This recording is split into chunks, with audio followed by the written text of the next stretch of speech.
Hundreds of new pictures showing alleged mistreatment of terror suspects by American personnel are expected to be released within the next 2.5 weeks. Critics warn the images will incite terrorists and tarnish the American military.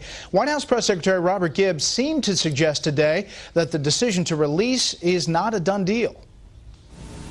The president has great concern about any impact that pictures of potential detainee abuse in the past could have on the present day service members that are protecting our freedom either in Iraq, Afghanistan, or throughout the world. We are working currently to figure out what the process is moving forward. Does that mean the decision could be reversed? I don't want to get into that right now. Much different answer today. Let's bring in our panel about this. Bill Kristol, editor of the Weekly Standard, Kirsten Powers, columnist of the New York Post, and syndicated columnist Charles Krauthammer. Bill, to hear Robert Gibbs answer that question from Major Garrett, it was much different than we've heard over the past couple of weeks. Yeah, I think the administration is going to reverse itself, or I should say the president is going to reverse his administration's decision to release the photos. I think he will appeal the Second Circuit ruling, which granted a Freedom of Information Act request by the ACLU to release these photos. They'll appeal it to the Supreme Court, and I wouldn't be surprised if he went further and, as he can under the Freedom of Information Act, issue an executive order specifying that certain things would be deleterious, or the release of certain documents or images would be damaging to our national security, and try to turn it around. But how could you make that argument and then defend the release of the CIA memos that came under fire? Kirsten. Well, that was actually going to be my point. Yeah. I think that this is a little hard to well, it's a little hard to follow, what can be released and what can't be released. Also, they are telling the UK that they can't release some information in a trial over there. One of the detainees that was sent over there is saying they were tortured, and the US has essentially told them, if you release that information, we may not in the future share information with you, which is a pretty serious threat. We may not share information that could help you thwart a terrorist attack, for example. So, I think that's a problem. I understand that they have they have a very serious issue here, that they're concerned about possibly this being used as a recruiting tool. The flip side of that is that I think the people who would like to see the pictures released feel that the Bush administration said that this was an aberration, Abu Ghraib was an aberration, and what this will show is that it wasn't an aberration. It wasn't just a few bad apples. It actually was something that happened elsewhere, and I think that that's a pretty strong argument. Charles. Well, look, when a war is over, you can release everything. When a war is ongoing, as this war is ongoing, it is utterly unconscionable to do anything that would increase the danger our soldiers are facing. There's no question that a release of inflammatory pictures like these will endanger our soldiers. And we know the power of the picture. We're right now on a medium that's built on that premise. The reason that Obama, I think, originally decided he'd release it, and the reason the administration had released the memos, is because Obama has this idea that there's a distinction between Obama and Obama's America on the one hand, and on the other hand, everything that came before, the United States of America before 2009, Anno Domini, the year of his ascension. And that somehow, it benefits him politically if he keeps Bush out there as the bogeyman. He ascended to the presidency running against Bush, and this keeps the agitation against Bush alive. However, that fine distinction between Obama's America and Bush's America is not something you will expect from someone who captures an American soldier.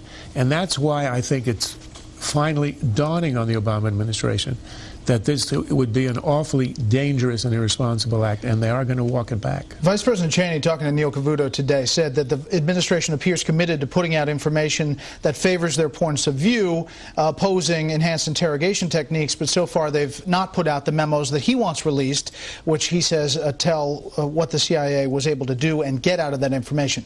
Do you think, Bill, that those memos will be released by this administration?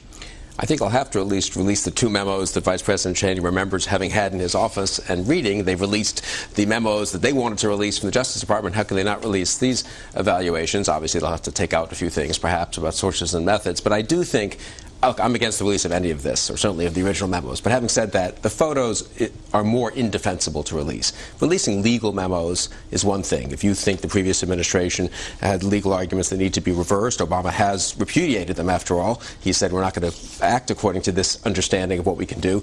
Okay, maybe that's, I'm not for it, but I can see why they thought it was reasonable to release these. Of what good are the photos? The photos are ridiculous. I mean, there's no argument in the photos. They're purely for propaganda use by our enemies. And I think the president can defend, therefore, having released the legal memos and say, but you know what, upon rethinking this, I've overruled my Justice Department. I am not going to do something that is going to harm our soldiers.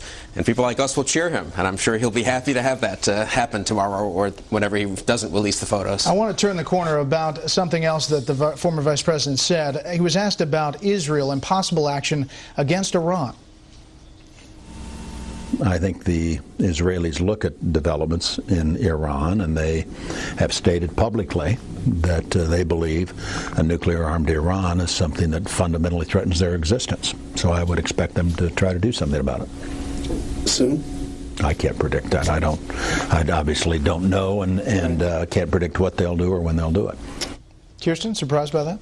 Not in the least. I mean, I think that's something he would have said almost at any time that he's asked that. And look, a nuclear-armed Iran is a threat to everybody. It's not just a threat to Israel. And I think that, you know, there's obviously a disagreement among people on the right and the left here. There's some people on the left who are foreign policy experts who say that Israel would be happy if we were talking to Iran because they can't talk to Iran and they need somebody talking to them. And I just want to quickly address something that Bill said.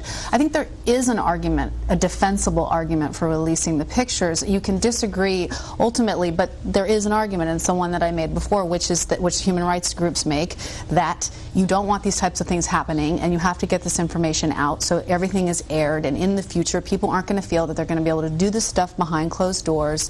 And, you know, I take Charles's point that you could maybe wait and do it at a different time, but at some point I think the information should come out. You could release a narrative. If you really cared about that, which I don't really know how much it matters, but one soldier did in one place at one time, you could release a narrative of what happened. On September 23rd, 2004, and here, so-and-so place in Iraq, a soldier did something contrary to the laws of war. He held a gun at a captive's head and threatened him.